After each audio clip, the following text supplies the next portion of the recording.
Hi, everyone. And so today I'll be talking about Chinese type systems. And part of the motivation for this came out of this desire when I was recently in Taiwan a couple of months ago, and I saw, if you've ever been, there's a bug cat Kapu themed 7-Eleven. I highly recommend you go check it out. And one of the things I was really enamored by is that when you look, there's this matching of both Chinese and Latin script and sort of the way they have this kind of handwritten cursive marker feel to them. And I thought it was really interesting that when I was walking around in a lot of places in China and Taiwan, that a lot of the signs and display systems were using this more handwritten feel as opposed to when you walk around the US, there's a different, more cursive quality.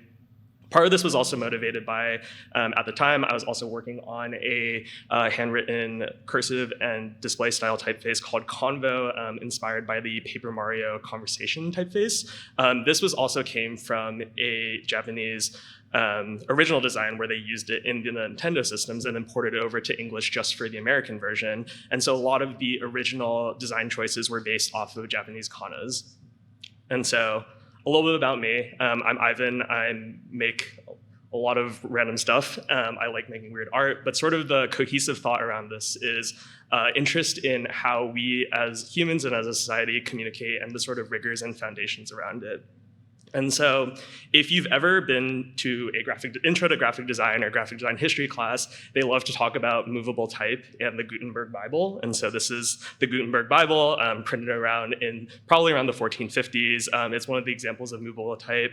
But I'm actually here to tell you that if they also talk about this as the first example of movable type, but I'm here to tell you that that's wrong. And in her book, by Patricia Lockwood, no one is talking about non-Latin typography. They forgot all about the East Asian scripts. And so we sort of go back, and the first example of movable type is this inventor during the Northern Song Dynasty. His name is Bi Sheng, and he created examples of both ceramic ware and wooden movable type. And so one of the issues with this specifically in Chinese is that there are so many characters to include. So with Latin scripts, you have basic 26 characters for uppercase and 26 for lowercase, but for Chinese and other script languages, you have all these characters that you need to keep track of, which is really, really difficult. And so one of this is because the Chinese history of the language script is really, really rich. This is sort of an example of kind of where it started to all the way to today. There's a very sort of pictographic / logographic. I think a lot of researchers are still like fighting and arguing about where it came from, but you kind of see on like the top on the left-hand side is sort of this discussion from like movement of what a horse could look like back in the day to what it currently is now. And then also there's still different variations at the bottom. We have both pinyin and bopomorpha, which is used in both China and Taiwan. And so even like within those countries, there's still discrepancies around it. And now, even more recently, there is a student at MIT whose name is Zhao in 1914, who was looking at how can we make typewriters for Chinese, where it's like you have all these characters, there's no way that you can like constantly do this. And so he like pontificated about this idea of a type wheel for a 4,000 character typewriter where you would have all of your characters and they would sort of just like spin around. It was never actually made into fruition.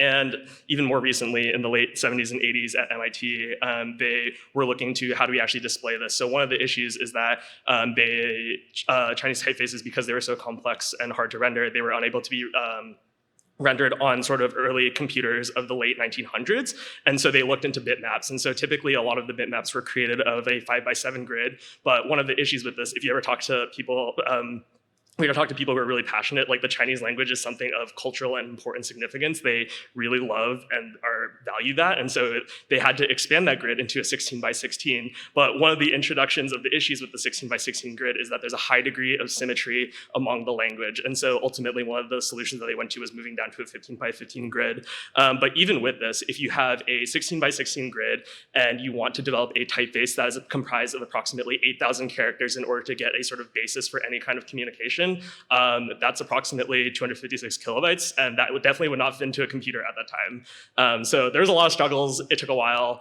and it was just very, very hard to put on a computer.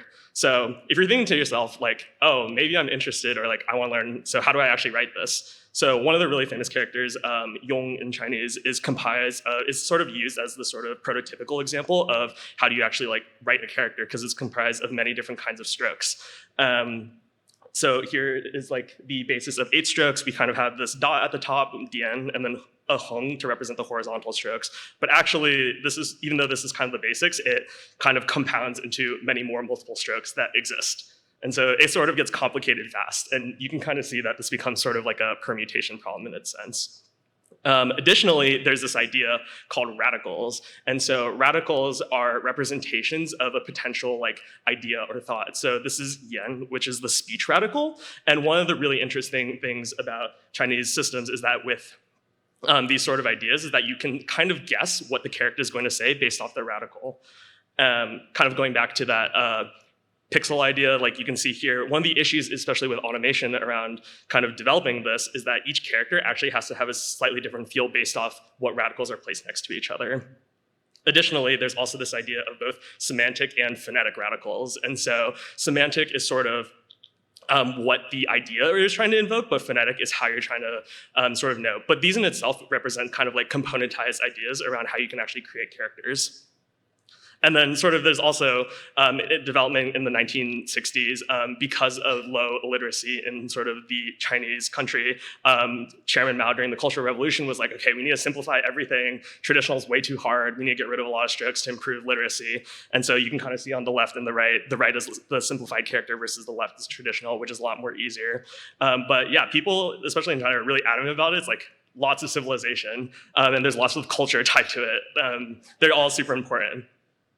A really brief sort of classification around some of these. So if you're familiar with kind of Latin scripts, you'll know of like sans serifs and serifs in those regards. So in Chinese, there's a type style called Songti or Mingti, which is an allusion to kind of the Song and Ming dynasties. And you can kind of see they have more of like a serif-like quality.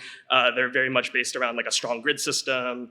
And they have kind of these like blocky elements. Additionally, there's a style called Heiti, which is more equivalent to a sans serif, and you can kind of see no serifs, very sort of like blocky, rectangular, and angular. There's one called Kaiti, which is more sort of a note to kind of brushstrokes and calligraphic notions, and so you can kind of see that in these like tapered edges. I think they look like super beautiful. And there's another called Feng Songti, which is like pseudo Songti, which is like a hybrid between the two that they were trying to make. And then going back to Bugcat Kapu, there's also this idea called Meishu Ti, which is more similar to a display. It translates to kind of like art style, art font, and so it's like more hard to describe, but it's commonly prevalent on a lot of places. And so when we compare this to English, so the default set for an English language font contains about 230 glyphs. A font that contains all of the Latin scripts, which is over 100 languages, is 840 glyphs. And the simplified version of Chinese requires nearly 7,000 glyphs, and that's not including traditional, which includes 13,000. And then if you want to include all the characters, it's about 50,000. And if you want to use something that could be used in newsletters, that's around 20,000. So that's a lot of glyphs that you have to make. A lot of characters. Can you do this by yourself? Probably not. But there's an extension maybe to help build. And so this is an extension developed by a great type foundry based out of Paris called Black Foundry. And so what they did was they took this idea of sort of componentizing systems. And so here we have what they called like a straight line, which could be used as sort of the Dian interpretation back in that Yong character. And so they used interpolation to be able to define like, oh, the diagonal, the width, the height of these various characters. And so taking it from that, we can create sort of these using this like straight line primitive, we're able to then create like another character, this character, which is Kol, which represents mouth, which is comprised of 4 straight lines. And from that Kol character, we can then go to a third character, which is Ping, which means, which represents like food. And so we can create those 3 Kol characters and composite all of them together. So you're thinking to yourself, how do I actually use, if you want to like, put a Chinese font in your actual website or you're using it somewhere? Well, lucky for you, it's actually supported by UTF-8. And so thank you to the web and Unicode for making this easy, because otherwise it'd be really hard. It's actually supported kind of in the last one, which is that ASCII characters are comprised in the first byte, but in order to get a lot of these sort of Chinese and East Asian scripts, they're supported across 4 bytes. And also, yeah, it works in CSS. So font family to the rescue. You can just like throw that in your CSS file and you don't have to worry about it. But the recommendation is that you always put the English version of the name first and then also the Chinese version, just in case you don't know which one it's mapped to in the font information. There's also a lot of interesting sort of things happening in kind of like, how do we reduce the font file size? Because if you think about it, if you have a sort of font file with like 20,000 characters, that's a lot of characters that is going to be passed in your bundle. And so there's a type studio called Yozacool based in Taiwan that is looking at sort of like similar to the way that you do tree shaking. They're trying to do that with fonts where they only send you the necessary glyphs in order to get that page to load. There's a lot of great other sort of software out there for finding free fonts. This is a GitHub repo of that. And also in CSS, they have writing mode from writing right to left, which like sometimes I like forget about. I'm like, whoa, CSS supports a lot of things. And so you can write right to left. You can also change the variation if you have both normal and traditional characters. And I just like to run through a couple of quick examples of just like things that I found really cool in mapping both Chinese and English systems.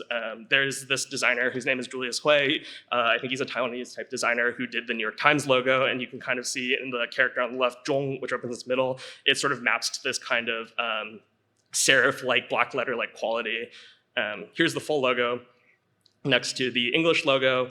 One of the other ones that was done is the Coca-Cola logo, and I think they did a really great job of preserving the swashes on the characters themselves and making it feel really cohesive with the English.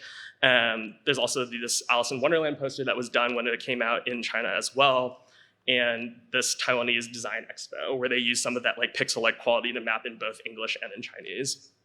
And then also as a nod to the sort of weird esoteric, this is an esoteric language called Wenyanlang that's based off of a lot of like old Chinese classical texts. And so the entire programming language is written, like you have the syntax is written as like old Chinese, like classical Chinese. And that is used and compiles to, unfortunately, JavaScript, but also Ruby. And so, yeah, hopefully, you learn some things or maybe you're interested. And so if you're a single designer working on making a Chinese typeface, there's this phrase in Chinese called jiayou, which you can also see on the right is a composite of the water radical and also this other character, yo, and it means to get gas, but also the slang interpretation means is good luck. And so I wish you all good luck. Thank you.